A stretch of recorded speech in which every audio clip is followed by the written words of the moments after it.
Doctor صاحب، یہ جو ججز تقرری کے لیے طریقہ کار کا معاملہ تھا، اس حوالے سے آج جوڈیشل کمیشن کا اجلاس ہوا جو کہ غیر معینہ مدت تک کے لیے ملتوی کر دیا گیا ہے، جبکہ حکومت نے ججز تعیناتی طریقہ کار میں تبدیلی کے لیے آئینی ترمیم پر کام بھی شروع کر دیا ہے۔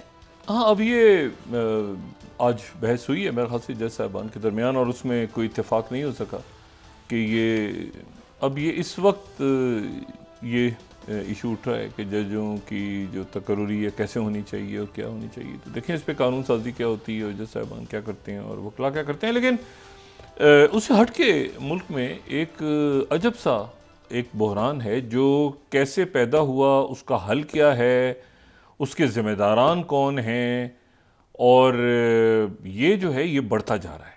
دیکھیں ایک تو ہے نا سیاسی ہمارے ہاں جو ٹرموائل چل ہی رہا ہے الیکشنز کے بعد سے یا اس سے پہلے سے، لیکن یہ جو بحران ہے اس نے غریب لوگوں کی جو ہے وہ اس کا خون پی گئے ہیں، اور لوگ سامنے موجود ہیں، نام بھی آ رہے ہیں، کارروائی ہوگی نہیں ہوگی کیا ہے۔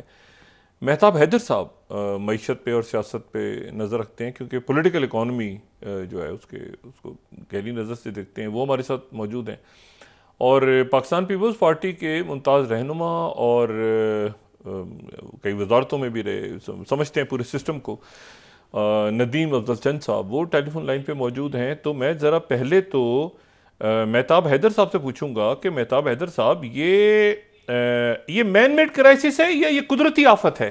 مہتاب حیدر صاحب جی، بسم اللہ الرحمن الرحیم، thank you very much doctor صاحب۔ دیکھیں بنیادی طور پہ یہ جو ویٹ کا کرائسس ہے اس ملک میں بڑی عجیب و غریب صورتحال ہے کہ اگر کوئی چیز کسی چیز کی پروڈکشن زیادہ ہو جائے تب بھی مسئلہ ہے، اگر کسی پروڈکشن کم ہو تب بھی پرابلم ہے۔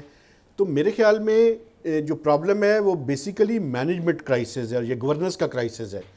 آپ اگر دیکھیں اس سارے ایشو کو تو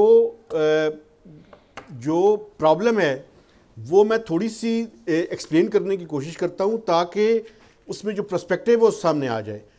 پاکستان میں آپ کو پتہ ہے کہ پچھلے سال ایک بمپر کراپ ہوئی، بمپر کراپ ہونے کے بعد چونکہ اسٹریٹجک ریزروز اتنے زیادہ نہیں تھے تو یہ فیصلہ ہوا کہ اسٹریٹجک ریزروز کو قائم کرنے کے لیے حکومت جو ہے وہ امپورٹ کرے گی، keeping in view the requirement. اچھا، اب ہوا یہ کہ وہ جب گندم کی امپورٹ کا فیصلہ ہوا پھر کیئر ٹیکر گورنمنٹ آ گئی تو اس کو بڑھا دیا گیا، اور جتنی گندم آئی اس سے زیادہ جو ہے وہ جب ڈیڈ لائن تھی اس میں جب وہ فیصلہ ہوا کہ یہ ڈیڈ لائن اب ختم ہونے والی ہے تو یہ بتایا گیا کہ ویسلز کھڑے ہیں تو 5 لاکھ ٹن مزید جو ہے وہ گندم نہیں، آپ یہ کہنا چاہ رہے ہیں کہ گندم ہمارے پاس موجود تھی اور ہم نے باہر سے اور منگوا لی؟ جی بالکل ایسے ہی تھا۔ اچھا، یہ اس میں یہ تو پھر یہ کرپشن اسکینڈل ہے۔ یہ بیسیکلی سر ہوتا ایسے ہے کہ یہاں پہ اگر تھوڑے سے پچھلے عرصے کی میں بات کروں، چند صاحب جو ہیں وہ یہاں پہ موجود ہیں، وہ زیادہ بہتر ایکسپلین کریں گے کہ پی ٹی آئی کے زمانے میں کیا ہوا تھا۔ پی ٹی آئی کے زمانے میں یہ ہوا تھا کہ امپورٹ کرنے کا فیصلہ ہوا، اس میں ڈیلے کیا گیا، ڈیلے کرنے کی وجہ سے آپ کو یاد ہوگا کہ گندم کی پرائسز جو ہیں وہ بڑھنی شروع ہو گئی تھیں۔ تو اب ایسے ہوا کہ گندم یہاں پہ موجود تھی، ہم نے جو یہاں کا فارمر ہے اس کو کم پرائس دی، پچھلے سال بھی آپ کو یاد ہوگا کہ 3900 جو ہے وہ دیے گئے۔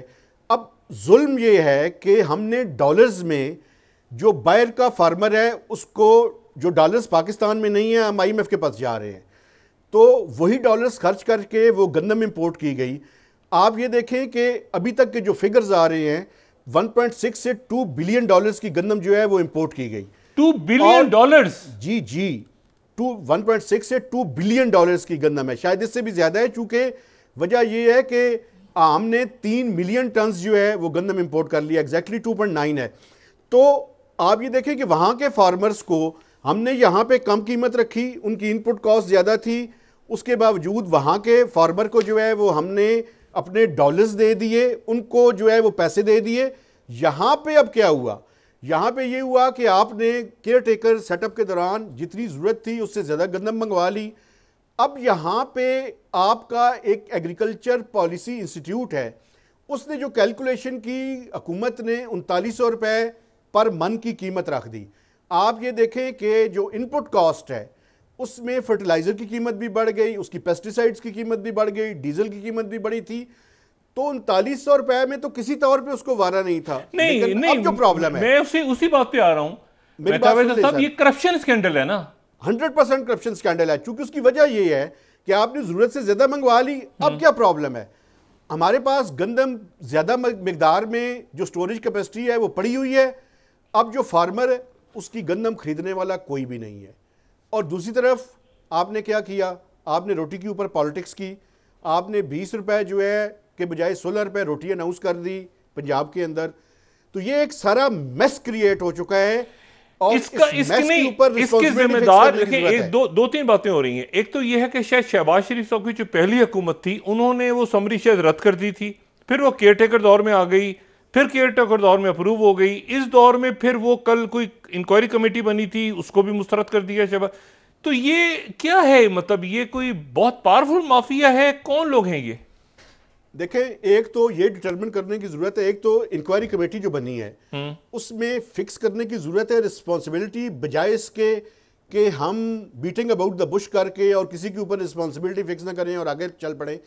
دوسرا, اس میں جو فلور ملز ہیں ان کا بھی رول اور جو اس کے اندر ہے وہ ڈٹرمن کرنے کی ضرورت ہے. اور اس کے علاوہ جو ان کے پولیٹیکل کنیکشنز ہیں وہ بھی سامنے لانے کی ضرورت ہے, تاکہ پوری کہانی جو ہے وہ سمجھ آ جائے. اس میں آخری اور کرکس یہ ہے کہ یہ سارا کچھ تو ڈٹرمن ہوتا رہے گا, پنجاب کا کاشتکار تو کم از کم اور باقی کاشتکار تو رول گیا ہے. یہ محمود صاحب کون ہے؟ محمود صاحب کا نام آ رہا ہے. محمود صاحب اس ٹائم جو ہے وہ وہاں پہ سیکرٹری تھے, جن کو ابھی جو ہے وہ ایڈیشنل چارج دیا گیا ہے منسٹری آف آئی ٹی کے اندر.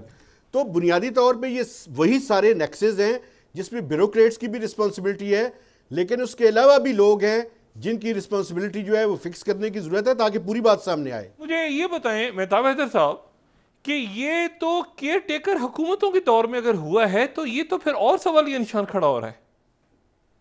جی سر, بالکل ای سی سی نے اس کی اپروول دی تھی سر, اور ای سی سی کی اپروول سے ان کے دور میں یہ ڈیسیژن ہوا. بنیادی طور پہ دیکھیں, میں جو چند صاحب باتیں کر رہے ہیں یہ بالکل ٹھیک ہے, چونکہ یہ پورے اوورآل سیکٹر کی بات کر رہے ہیں. اور دیکھیں اس کے اندر جو چیزیں کرنے والی ہیں, کتنے سالوں سے یہ بات ہو رہی ہے کہ اس ملک میں جو سٹوریج کی کیپیسٹی ہے اس کو بڑھانے کی ضرورت ہے. اور بھائی اللہ کا واسطہ ہے یہ سٹوریج کیپیسٹی کو بڑھا دیں. آپ اس سے اندازہ لگا لیں کہ یہ جو ہم سرکولر ڈیٹ کی باتیں کرتے ہیں نا کہ پاور سیکٹر میں اتنا سرکولر ڈیٹ ہے, یہ جو کموڈیٹیز فائنینسنگ ہے یہ بھی ایک سرکولر ڈیٹ ہے. اور یہ بھی تقریباً اگر صرف گندم اور اس کے آپریشنز کو ہی دیکھیں تو یہ بھی کوئی تقریباً 600 ارب روپے سے لے کے 1 ٹریلین روپیز تک کا یہ سرکولر ڈیٹ ہے. پرابلم یہ ہوتی ہے کہ اس میں بھی بہت سی چیزیں ہیں. وہ سٹوریج کے نام پہ آپ کو پتہ ہے کہ ایک پورا میکنزم ہے, اس کا ایک پورا نظام ہے. اس میں بھی جو چھوٹا کسان ہے اس کی تو بڑی بری حالت ہوتی ہے. چلے بڑے کسان کو تو پھر کچھ کنیکشنز کی بنیاد پہ یا کسی بھی بنیاد پہ ان کی کچھ چیزیں بک جاتی ہیں. تو یہ پورا میکنزم ہے جس کو اوورہال کرنے کی ضرورت ہے, سٹوریج کو ٹھیک کرنے کی ضرورت ہے. مہتاب حیدر صاحب قطع کلامی, میں تھوڑی سی آپ سے ذرا سیاسی اور یہ خزانہ کے معاملات پوچھوں. یہ اسحاق ڈار صاحب جو ہیں یہ ہمارے آ گئے ہیں ڈپٹی پرائم منسٹر. اچھا, اور اورنگزیب صاحب کدھر ہیں آج کل؟ مطلب کیا وہاں ہو کیا رہا ہے وزارت خزانہ میں؟ اورنگزیب صاحب کی ایک ہی رسپانسبلٹی ہے جی, اور وہ آج کل سوائے آئی ایم ایف کی چیزوں کو ڈیل کرنے کے اور کچھ نہیں کر رہے. ابھی آج لاسٹ جو ان کی نون ایکٹیویٹی تھی وہ یہ تھی کہ وہ واشنگٹن میں تھے, اور واشنگٹن میں جو آئی ایم ایف اور ورلڈ بینک کی اینول میٹنگ تھی وہ انہوں نے اٹینڈ کی. وہ اس سے واپس آئے ہیں. آئی ایم ایف کی ایک قسط جو ہے وہ $1.1 بلین کی, آپ کو پتہ ہے کہ لاسٹ 29 کو جو ہے وہ ان کے بورڈ نے اپروول دے دی, وہ پاکستان کو مل گئی ہے.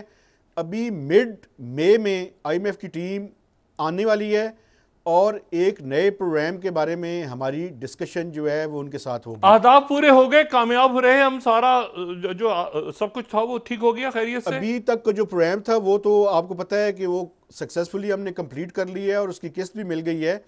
اصل چیلنج یہ ہے کہ اگلا پروگرام کرنا ہے آئی ایم ایف کا, جو کہ 3 سے 4 سال کا ہوگا, اور اس میں بڑی کڑی شرائط ہوں گی اور وہی فیصلہ کریں گی کہ اس حکومت نے چلنا ہے یا آگے کیا ہونا ہے. اور پولیٹیکل چیزیں جو ہیں وہ آپ کو انفولڈ ہوتی ہوئی جو ہے وہ نظر آئیں گی. یہ 3 سے 4 سال کا پروگرام ہوگا. اس میں بڑے زیادہ ہیں کہ IMF heavy taxation کی طرف جائے گا, میجر ٹیکسیشن کی ریفارمز کی بات کرے گا, پینشن کو ٹیکس نیٹ میں لانے کی اور نسل در نسل جو 2-3 نسلوں تک پینشن کا نظام چلتا ہے اس کو ٹھیک کرنے کی بات کرے گا، اور یہ بڑے سخت فیصلے ہوں گے. نہیں، ایک طرف سخت فیصلے ہوں گے اور ایک طرف یہ 1700 ارب روپے کھائے گے لوگ جیب میں ڈالیں گے اپنی، اور ایک طرف وہ غریب عوام کے اوپر ٹیکس ڈالیں گے. یہ کہنا چاہ رہے ہیں آپ؟ جی بالکل ہوگا. یہ میں آپ کو بتا رہا ہوں کہ جو اگلے سال کا جو ٹارگٹ ہوگا وہ پاکستان کی، ویسے ہی ہر سال ہم بڑا ہی ٹارگٹ رکھتے ہیں، لیکن وہ واقعی میں ایک بہت بڑا ٹارگٹ جو ہے وہ ایف بی آر کو دیا جائے گا. اور ٹیکسیشن میں آپ دیکھیں گے کہ ہیوی قسم کی ٹیکسیشن ہوگی، چونکہ آپ یہ دیکھیں کہ ابھی جو ریسنٹلی ایف بی آر میں اکھاڑ پچھاڑ ہوئی ہے تو اپریل میں کوئی 53 بلین کا شارٹ فال آیا ہے ایف بی آر کا ٹارگٹ میں، اور مئی اور جون میں بھی یہی ایکسپیکٹڈ ہے کہ ایف بی آر جو اس سال کا ٹارگٹ ہے وہ اچیو نہیں ہو سکے گا. دوسری طرف یہ جو للے تللے ہیں اور یہ جو کرپشن کی کہانیاں ہیں، یہ تو اس ملک میں جو پاورفل لوگ ہیں، جو انفلوئنشل لوگ ہیں، جو ویل کنیکٹڈ ہیں، جو فلور ملز کے مالکان ہیں، جو بڑے پاورفل ہیں اور ویل کنیکٹڈ بھی ہیں، ان سب کے بارے میں تحقیقات ہونی چاہیے، اور صرف تحقیقات نہیں ہونی چاہیے، ان کے نام بھی سامنے آنے چاہیے.